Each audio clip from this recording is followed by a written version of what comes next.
Hello everyone, welcome to IP Study video lectures. Today we will discuss grade 6 science chapter, separation of substances in everyday life.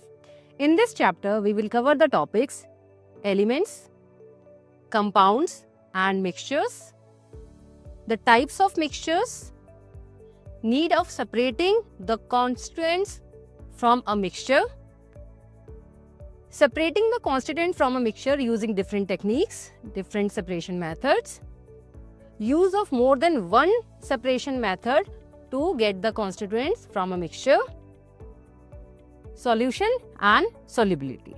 So first of all, we will understand what are these materials and how these are grouped. Here we have elements, compounds and mixtures. What is an element? Let's take the example of oxygen. So when we write oxygen in the symbolic form, how do we write it? We write it O2, oxygen gas. So what is oxygen gas or one molecule of oxygen gas? Here, two atoms of oxygen, first atom and second atom.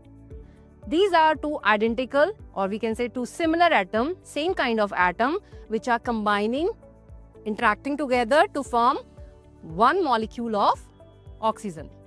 Similarly, when we talk about the nitrogen gas, we write it as N2. So what is the material here? One atom of nitrogen is combining with the second atom of nitrogen to form one molecule of nitrogen gas. So why we are calling it element here? These molecules are composed of same kind of atoms. Similarly, if you check the compound or if you check the molecule of water or carbon dioxide. So how do we write it? H2O is the water and CO2 is carbon dioxide.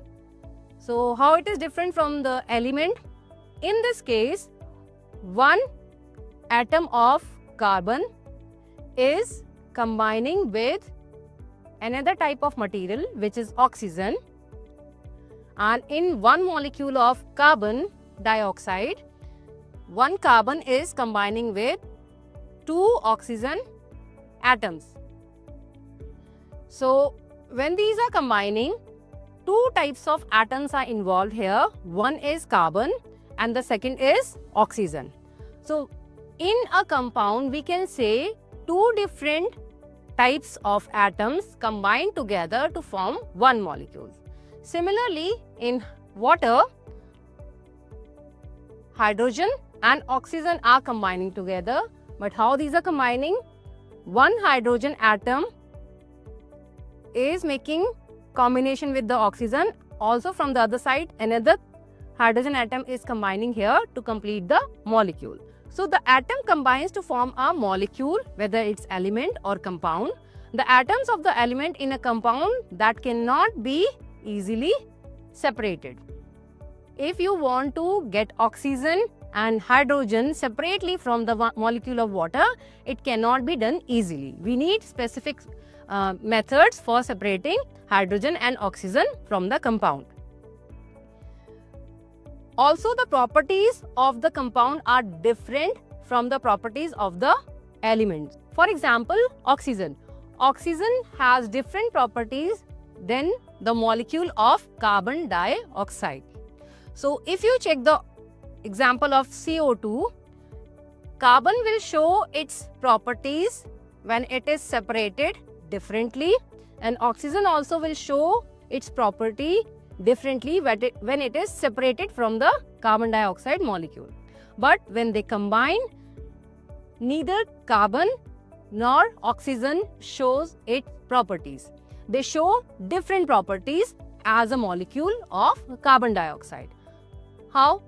Oxygen is a life-supporting gas, but carbon dioxide does not support the life directly. For example, all the living beings are taking in oxygen during respiration, but carbon dioxide is released during the respiration process. Though plants are using carbon dioxide for making food, that is supporting plants, but it is not supporting directly animals. So carbon dioxide and oxygen both are showing different properties here. These are useful differently. Also, when we light a candle, oxygen is necessary there to support the combustion process. But on the other hand, carbon dioxide can be used to extinguish the flame. So these are showing different properties, carbon dioxide and oxygen. Though both the molecules have oxygen in it. If you see the oxygen, there is O2. If you see the carbon dioxide, there is another O2. But it is not showing, this O2 is not showing its property, same properties as shown in form of oxygen. So when it is combined with carbon dioxide, the properties of the molecules are also changed. When two or more elements or compounds mix, but their atoms and molecules do not combine chemically, the resulting substance is called the mixture. So lemonade is one example of mixture, but carbon dioxide is not the example of mixture. For example, air is a mixture of gases like oxygen, nitrogen, hydrogen, carbon dioxide, etc. and many other gases like ozone. A mixture can be easily separated into its components, and the property of a mixture are not different from the property of its components. How we define it? As we discussed the example of oxygen and carbon dioxide, the oxygen, similar oxygen, behaves differently when it is present in the form of oxygen only, but when it combines with the carbon to form carbon dioxide or carbon monoxide, it starts showing different properties. But in case of mixture, when it is present in the air, so carbon dioxide is showing its property, oxygen is showing its own property. These are not combining together, as carbon dioxide molecule or oxygen are not combining together. Only carbon is combining with oxygen. I am saying carbon dioxide and oxygen, these are not combining together in the mixture of gases as air. These are showing different properties. That's why plants are able to use oxygen for respiration as well as carbon dioxide for photosynthesis. That's why animals are able to use oxygen separately from the air, because it is in the form of mixture in the air. It is not combining with other gases in the air. What are the different types of mixtures? Before studying the separation process, we need to understand the type of mixture. Accordingly, we will choose the separation method. Let us take 2 beakers of water. Put 1 tablespoon of salt in 1 beaker and 1 spoon of sand in the second beaker. So what we are doing here, we are using 2 beakers, beaker A and beaker B. In both the beaker, we have same tap water, almost an equal amount. And what we are doing, in beaker 1, we are adding salt. And in beaker B, we are adding same amount of sand, 1 teaspoon in each. So in beaker A, after adding the salt, we will stir it properly and we will leave it for a minute. In beaker B, we will add 1 spoon of sand, stir it properly and leave it for some time. After a minute or after 10 minutes, you will notice that there will be a clear liquid, clear mixture, solution in beaker A. But in beaker B, you will find out that the sand particles start settling at the bottom. So what is happening here?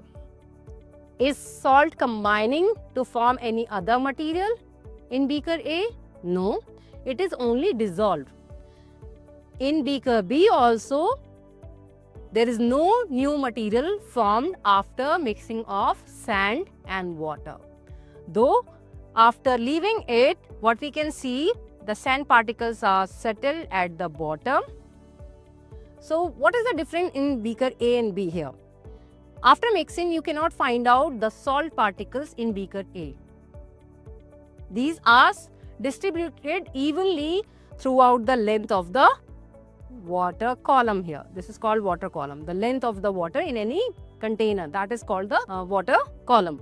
So here what we are seeing, in beaker A, the salt particles are not visible anymore because these are dissolved properly and evenly distributed throughout the length of the column in beaker A. But in beaker B, the sand particles are settled at the bottom and the layer of clear water is made over the surface of sand particle. We can classify the mixtures into different categories based on the state of matter. We have already studied there are 3 states of matter: solid, liquid and gas. So, when we are mixing substances in form of solid only, so the mixture will be called solid and solid mixture. When we are adding solid into liquid, for example, sugar into water, that is the example of solid into liquid. And when we are adding pebbles into grains, that is the example of solid into solid. And when we are adding solid into gas, for example, dust storm, sand particles are mixed into gas, air around us. So that is one example of solid into gas mixture. When we are adding liquid into liquid, for example, we are adding lemon juice into water, we are adding milk into water, we are adding vinegar into water. These are some examples of liquid into liquid. Another example is oil into water. That is also a mixture, which is an example of mixture of liquid into liquid. Here we can have mixture of gases with liquid also. So liquid into gas. For example, we have discussed that oxygen and carbon dioxide are partially soluble in water. So here we can say these are mixture of gas into liquid. If you check the carbonated drinks like the cola, here we have gas dissolved in the liquid. So that is one example of mixture of liquid into gas. To understand the need of separating the constituent from the mixture, so we will understand that different reasons can be there to find out separation of constituent from the mixture. One or more than one constituent are important and useful for us. For example, cream is separated from the milk. Milk is a mixture of proteins, water, some vitamins, minerals and sugar, also the fat. So we can separate the cream from the milk. Both milk and cream are useful for us. So here we can say in a mixture, all the components can be useful for us, and that's why we need them separately. Second reason is one or more constituents are harmful. For example, if you do not filter the water, you may be sick after consuming the unfiltered water, which has some soluble impurities in this. Why we are calling it impurities? Impurities are the substances which are not useful for us. These are harmful substances. So, the water that we are getting from the tap might have some soluble impurities which are harmful for us. So, here we need to filter that to separate undesirable impurities or substances from the water. So that's how we decide that in some mixtures, some components of the mixture need to be separated because these are not useful for us or these can be harmful for us.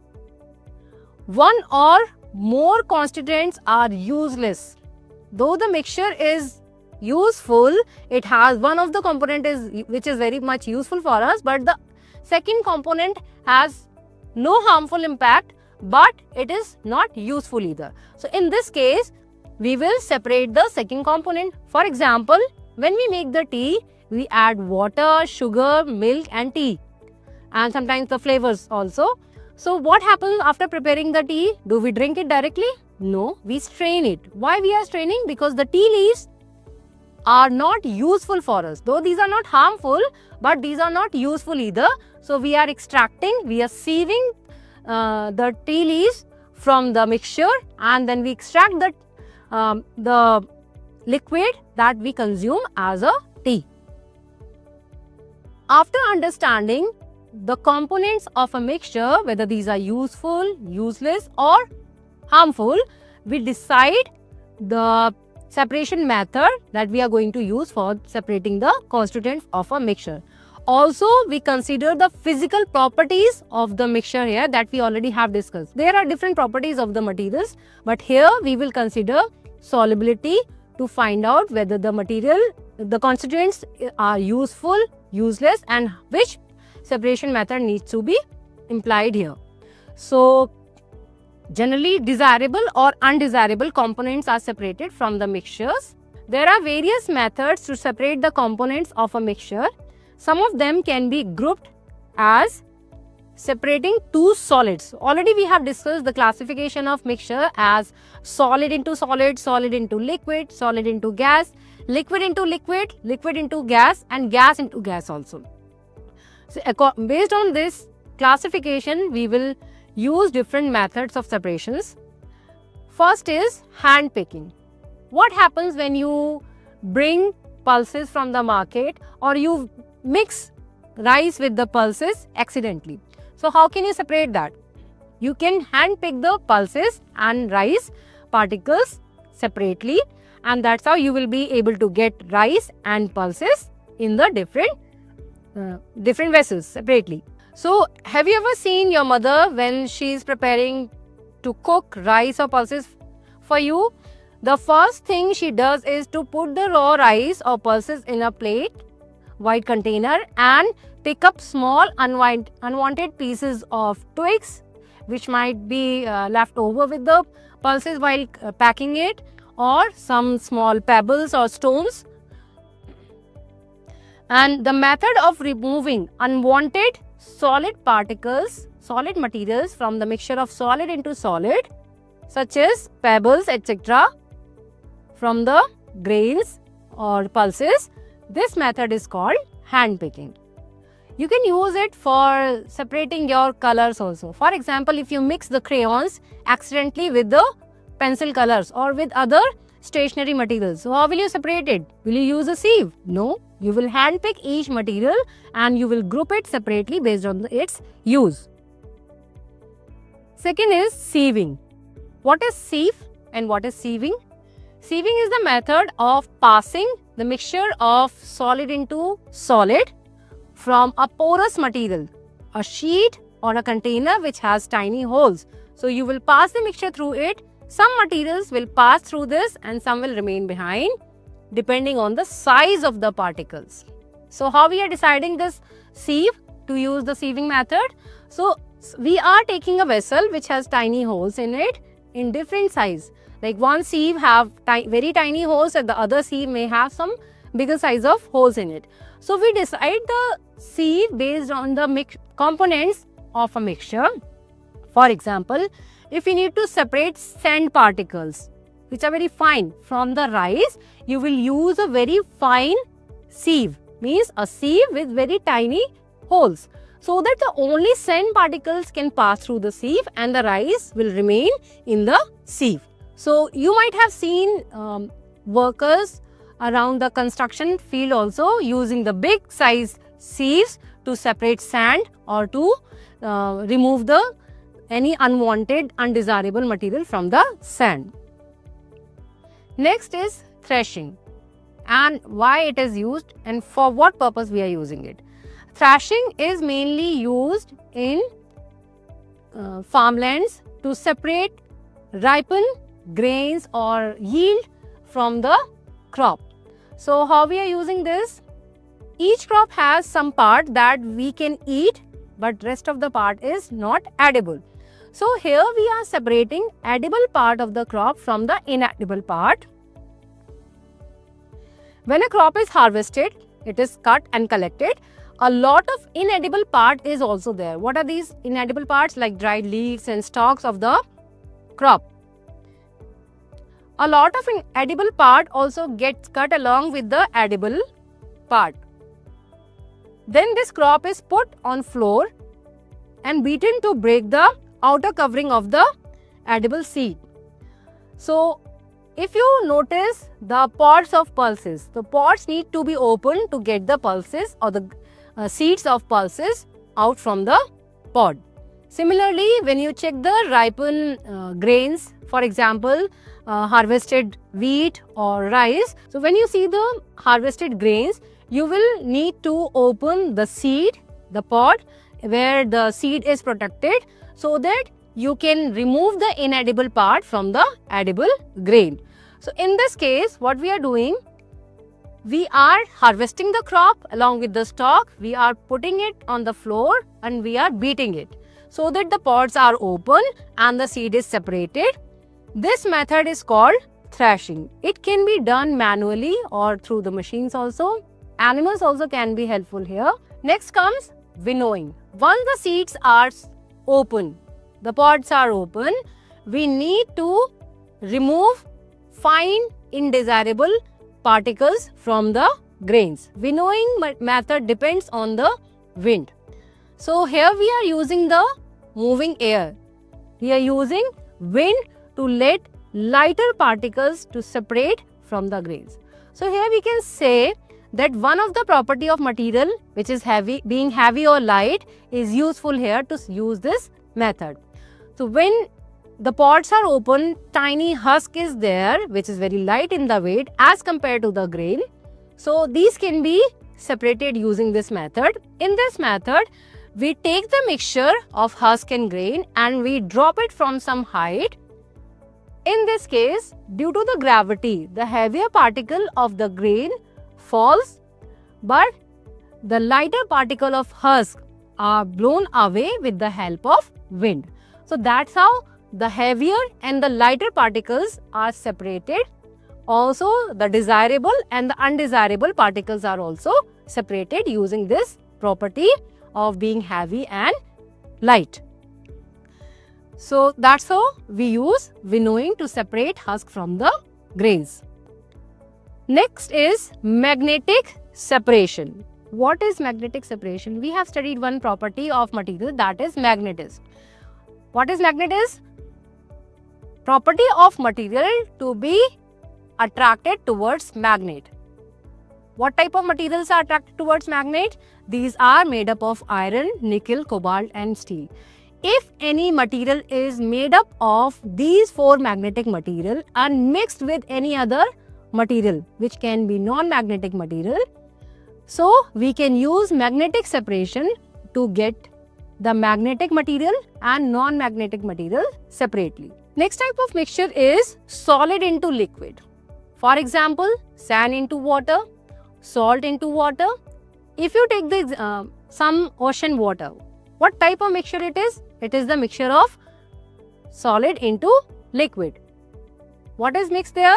The various types of salts are soluble in water, that is making a mixture called ocean water or sea water. What about if any component is insoluble in it? So in this case, we will use sedimentation and decantation method. How you can do the sedimentation and decantation? We have discussed solubility earlier, means when a material is able to mix in a liquid, that is called soluble, and if it is not able to dissolve, then we call it insoluble. To test this, we can take a beaker, fill it with water and add some spoonful of sand into this. Stir it properly like this and leave it for some time. After some time, you will see the sand particles are settled at the bottom because these are insoluble in water. So how will you separate it? Will you be able to use sieve? Sand particles are fine particles. These might pass through the sieve. So sieving is not the useful method here. So here we will follow sedimentation and decantation. In this method, we will let the mixture to rest for some time. This will allow sand particles to settle at the bottom and you will have a clear layer of water at the top of sand particle. Now you need to conduct the second step. This process is called sedimentation here. This is the first step of the process. Then we are moving towards the decantation. What is decantation? In this method, we will collect the clear water into another container and the sand particle will remain behind. This method of transferring or collecting clear liquid or clear water from the mixture of sand and water is called decantation. So what we are doing here we are using a glass rod. This is glass rod. We will place it, tilt it in the beaker, second beaker, and we will try to pour water over this rod. We are not putting it directly into the beaker. We are taking the help of this glass rod and we will pour this very slowly without disturbing the sand particles settled at the bottom of the first container. Because if you do it rapidly or vigorously, the sand particle will start dissolving again, or coming to, not exactly dissolving, the sand particle will start moving in the liquid and some of the sand particle might come along the liquid or the water into the second beaker. So here we need to be careful while pouring this mixture or pouring the liquid using the glass rod. We need to do it very slowly so that the sand particles settle at the bottom are not disturbed and we get only the clear water in the beaker. In decantation, it is always better to leave a small quantity of liquid in the first container. We are not pouring out the liquid completely into the second container. We will leave small amount of water here along with the sand particles. Why? Because if we try to pour out the complete amount of water, some of the sand particle will also come along the water. Next method is filtration. Here we use sedimentation and decantation based on the property of materials, which is being heavier or lighter. So the lighter particles, which are water molecules here, these are floating or making a separate layer over the settled sand particles, and sand particles are heavier, so these are at the bottom. Next method is filtration. Have you seen how tea is prepared? Once the tea has boiled, when the tea is prepared after mixing different flavors, milk, water, sugar and tea leaves, we pass it through the strainer. What is strainer? It is another kind of sieve with very fine pores which is used to separate insoluble or undesirable components from a liquid mixture of liquid and solid. So, when the tea is prepared, it is transferred to or a cup using a special object called filter. We do this for the coffee also. We take the coffee powder, put it over a filter paper which is fixed in a funnel, and then we pour the hot water. So what happens? Only the extract of coffee comes along with the water, hot water, and the coffee powder is left behind on the filter paper. Same is happening when we are separating tea leaves from the prepared mixture of tea. So why we are removing these tea leaves or coffee powder? Because these are not desirable, these are not useful for us. These are not harmful, but these are not useful for us. So here a special device is used to separate coffee or tea leaves from the mixture, which is called filter. A filter is an object which has very small holes through which only liquid particles can pass, and the solid component is collected on the filter. This process of separating solid, which is insoluble here, from a liquid is called filtration. So what are the properties which we are considering here for choosing filtration process? That one of the component is insoluble in liquid. Also, it is not that heavier so that it can settle at the bottom. Okay. After this process, we will have a residue which is an insoluble component of the mixture left behind on the filter paper. So in this method, when we have separated the liquid and the insoluble solid separately, we will call this liquid filtrate and we will call this insoluble substance collected over the filter paper or residue and filtrate. Okay. Next thing is filtration is like sieving process. It is similar to the sieving, but in the sieving method, we were separating solid from the solid, but in filtration process, we are separating solid from the liquid. Next method is evaporation and condensation. In which case we are using this method? Here, one of the component is soluble in liquid. We were using sedimentation, decantation and filtration process to remove insoluble components from the liquid. But in evaporation and condensation, we are separating soluble components from the mixture of a liquid. What happens when we heat water continuously? After some time, it is converted into water vapor and get mixed in the air. This process is called evaporation. We already have discussed evaporation and condensation in the previous chapter. When we heat up the water, the liquid state of water is changing into water vapor, which is a gas state. And when we are reducing the temperature of gaseous state of water, which is water vapor, it changes back into liquid state. This is called condensation. Evaporation is used to separate solid, which is dissolved, soluble solid component in a liquid. For example, if we heat a mixture of salt and water for some time, water will evaporate, leaving the salt behind. But the salt being solid cannot evaporate. So it is left at the bottom of the container. So what you can do here, take one beaker and take some water in it up to the half of its length. Now add some salt in it. Take 3-4 spoons of salt, mix it in the water at the room temperature, and now take it in a wide vessel and put it over the stove.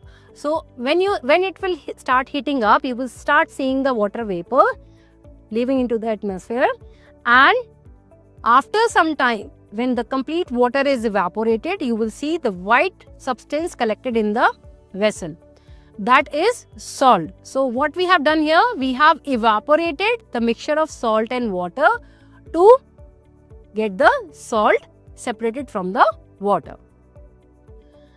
If we need the liquid, then the water vapors are carried to different containers with the help of a delivery tube or cooled through a condenser to convert them back into water. What if we need the water also?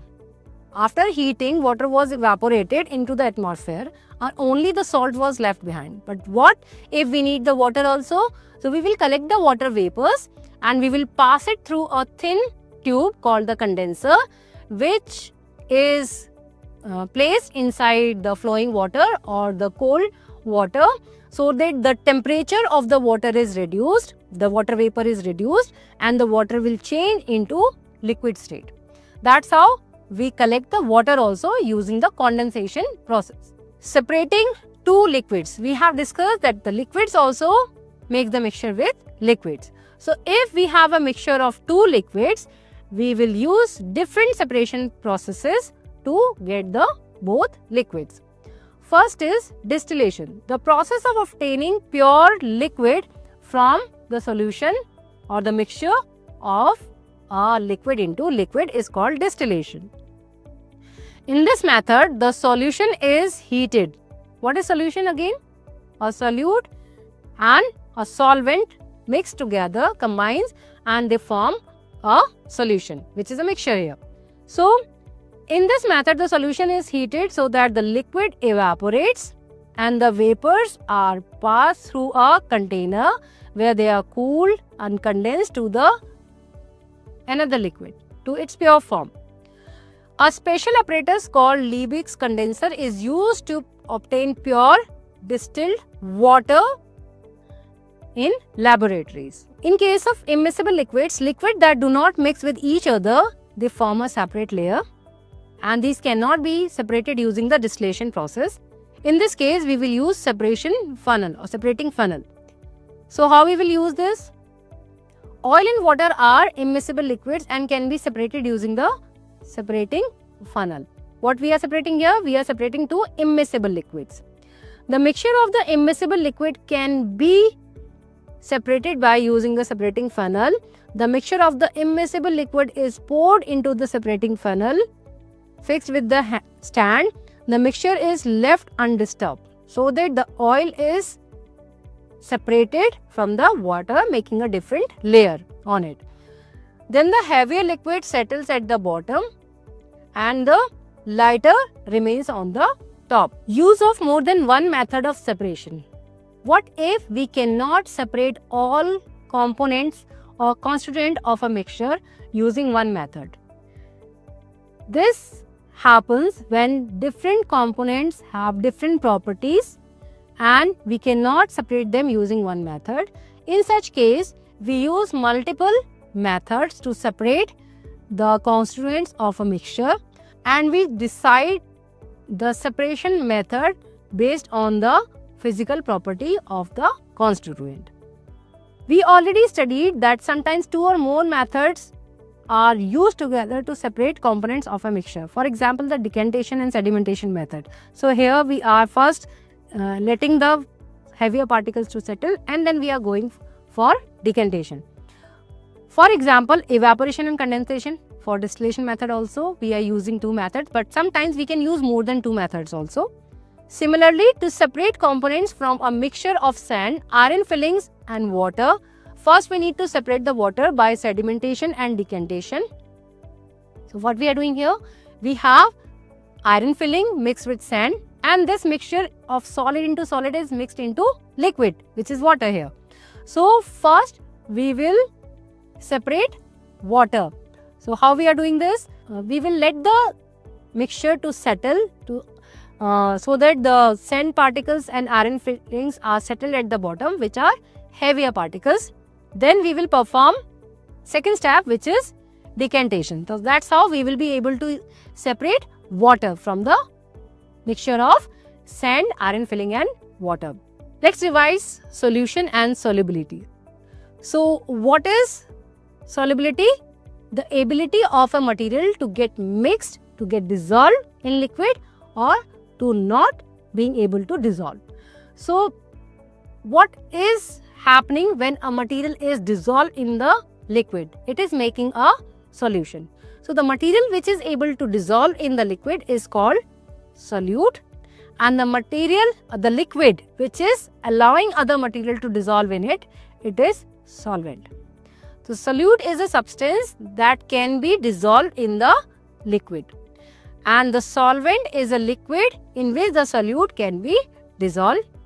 After mixing the solvent and solute, we get a mixture. This mixture is called solution. So here we can say the solution is a mixture of solute and solvent. We already know that the sugar and salt dissolve in water. So as a result, we get the solution of sugar and salt.